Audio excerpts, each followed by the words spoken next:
മൂന്നാറിൽ വിറക് ശേഖരിക്കാൻ പോയ ആളെ കാട്ടാന ആക്രമിച്ചതായി സംശയം. കല്ലാർ എസ്റ്റേറ്റിൽ താമസിക്കുന്ന നടരാജനെ മരിച്ച നിലയിലാണ് കണ്ടെത്തിയത്. നടരാജനെ ഉച്ചയ്ക്ക് ശേഷം കാണാനില്ലായിരുന്നു. പിന്നീട് നടത്തിയ തെരച്ചിലാണ് മൃതദേഹം കണ്ടെത്തിയത്. രാഹുൽ സുരേഷുണ്ട് വിവരങ്ങളുമായി. രാഹുൽ, ഇത് വനമേഖലയാണോ? മാധു, വനമേഖലയോട് ചേർന്നിട്ടുള്ള ആളുകൾ താമസിക്കുന്ന ഒരു സ്ഥലം കൂടിയാണ് ഈ പ്രദേശം. ഇന്ന് ഉച്ചയോടുകൂടിയായിരുന്നു ഇയാൾ വിറക് ശേഖരിക്കാനായി വനമേഖലയിലേക്ക് പോകുന്നത്. കല്ലാർ എസ്റ്റേറ്റിൽ കുറെ കാലമായി ജീവിച്ചു വരുന്ന ഒരാൾ കൂടിയാണ് നടരാജൻ.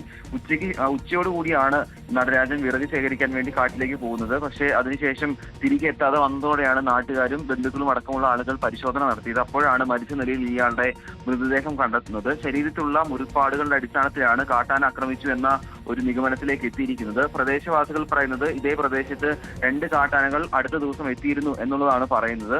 അതിന്റെ കൂടി അടിസ്ഥാനത്തിലാണ് കാട്ടാന ആക്രമിച്ചാണ് ഇയാൾ മരിച്ചത് എന്ന നിഗമനത്തിൽ എത്തിയിരിക്കുന്നത്. നിലവിൽ വനംവകുപ്പും പോലീസും പ്രദേശത്ത് പരിശോധന നടത്തിക്കൊണ്ടിരിക്കുകയാണ്. ഇൻക്വസ്റ്റ് നടപടികൾക്ക് ശേഷവും പോസ്റ്റ്മോർട്ടം നടപടികൾ പൂർത്തിയാക്കിയ ശേഷമായിരിക്കും ഇത് കാട്ടാന ആക്രമണത്തിൽ തന്നെയാണോ മരിച്ചത് എന്നതിൽ ഒരു സ്ഥിരീകരണം ഉണ്ടാവുക. എന്താണെങ്കിലും ഇന്ന് രാത്രിയോടുകൂടി മൃതദേഹം ആശുപത്രിയിലേക്ക് മാറ്റും. ഇപ്പോഴും പ്രദേശത്ത് നിന്നും മൃതദേഹം മാറ്റിയിട്ടില്ല എന്നാണ് നമ്മൾ മനസ്സിലാക്കുകയും ചെയ്യുന്നത്.